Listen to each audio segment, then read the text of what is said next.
دركا فرغت الزبده لازم تكون طريه، يعني تخرجوها من قبل من الثلاجه.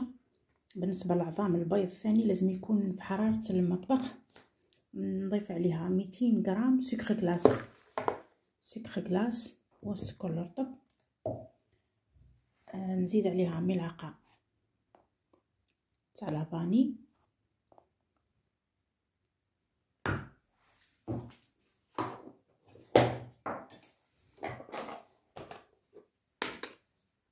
وعندي 4 بيضات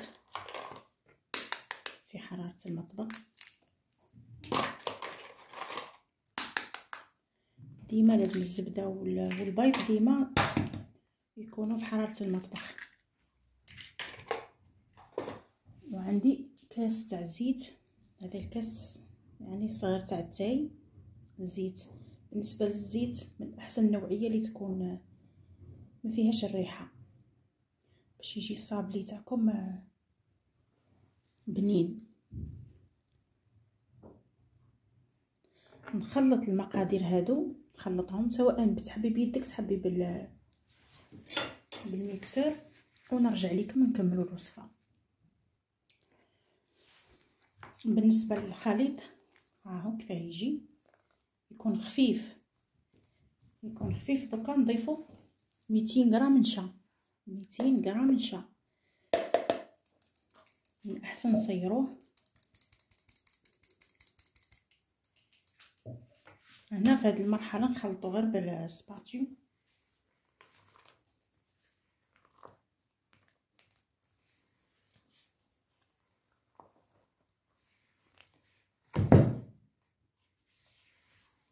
نخلط ونرجع لكم باش ما يجيكمش الفيديو طويل.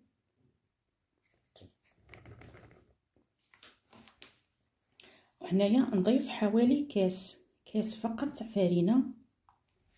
دركا نقول لكم علاه. ونزيد لها نصف باكي خميره، نصف. انا هذه تاع 15 غرام ولكن عندي غير نصف فقط.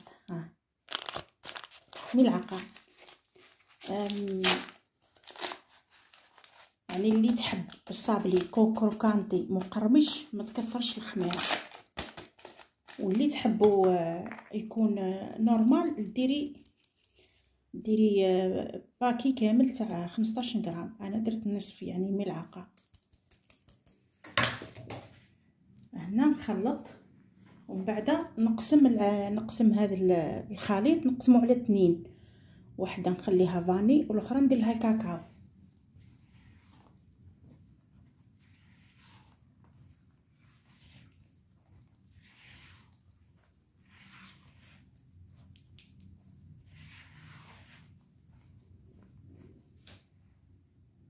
هنا في هذه المرحله اللي حبيت تنكه العجين تاعها تنكيها يعني كيما انا راح نقسمها على 2، نديرها ندير لها الكاكاو. والاخرى اللي حبيتي ديري لها الفلان، حبيتي ديري لها اللوز، حبيتي ديري اي حاجه، يعني انت حره واش باش تنكهيها. انا حنديرها نورمال فقط، وحده بالكاكاو وحده فاني. هنا نقسمها ومن بعد نكملوا المرحله.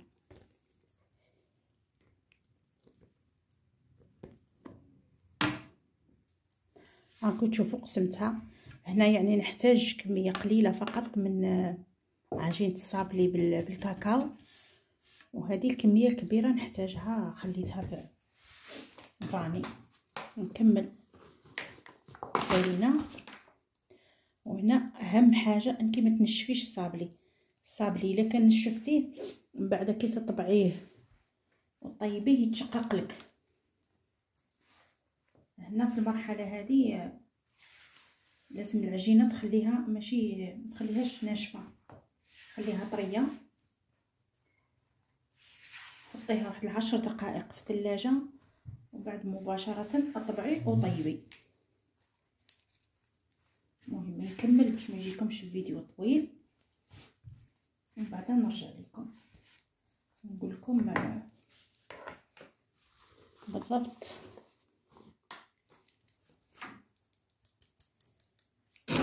الاحسن هنا نستعمل يدي باش تعرفي الصابلي العجينه طريه ولا يابسه.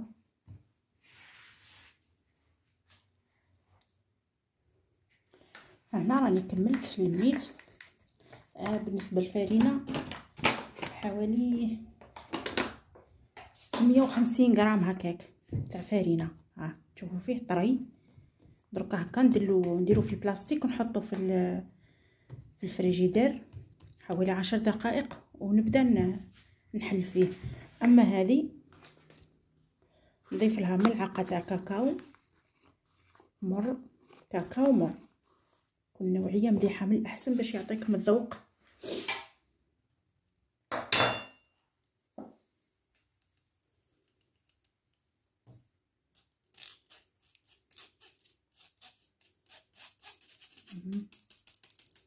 ملعقه كبيره. نتوما حسب الكميه اللي قسمتوها. فهمتوا البنات؟ انا هنا الكميه هذه اكثر من هذه، لان هذا نحتاج منه، حندير منه صابلي بريستيج، يعني ما نحتاجش منه العجينه بزاف. يعني نتوما الا كان قسمتوها على 2 تحتاج الكاكاو اكثر، تحتاجي ملعقتين حتى 3 ملاعق. انا درت تقريبا الربع فقط. المهم نخلط ونرجع لكم. راني كملتهم. هاهي اللي فيها الكاكاو هذه هي. هاهي بالنسبه للكاكاو راهو ينشف حتى هو، يعني تولهوا انتبهوا. الفرينه وهذه لي فاني في زوج، يعني داولي كيلو تاع فرينه، وانتي حسب الفرينه تاعك اللي تشرب ما تشربش، حسب البيض ثاني كبير صغير. المهم هذه هي. دوك نحطها في الفريجيدير مده 10 دقائق ومن بعد نبداو نحلو ونطيبو. وهنا البنات راني حليت العجينه وطبعتها.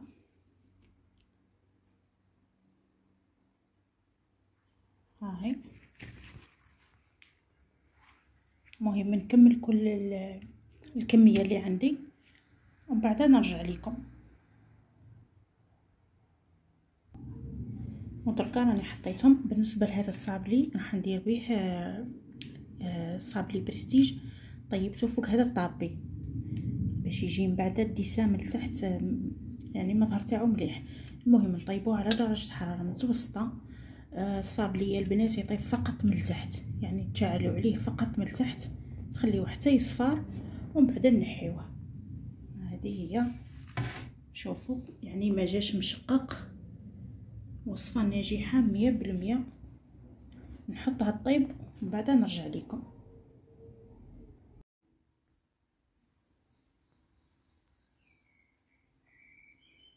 وهنا البنات راني كملت هذيك العجينه البيضاء، ودركا راني في هذه نكملهم كامل ومن بعد نتلاقاو في كي يطيبوا.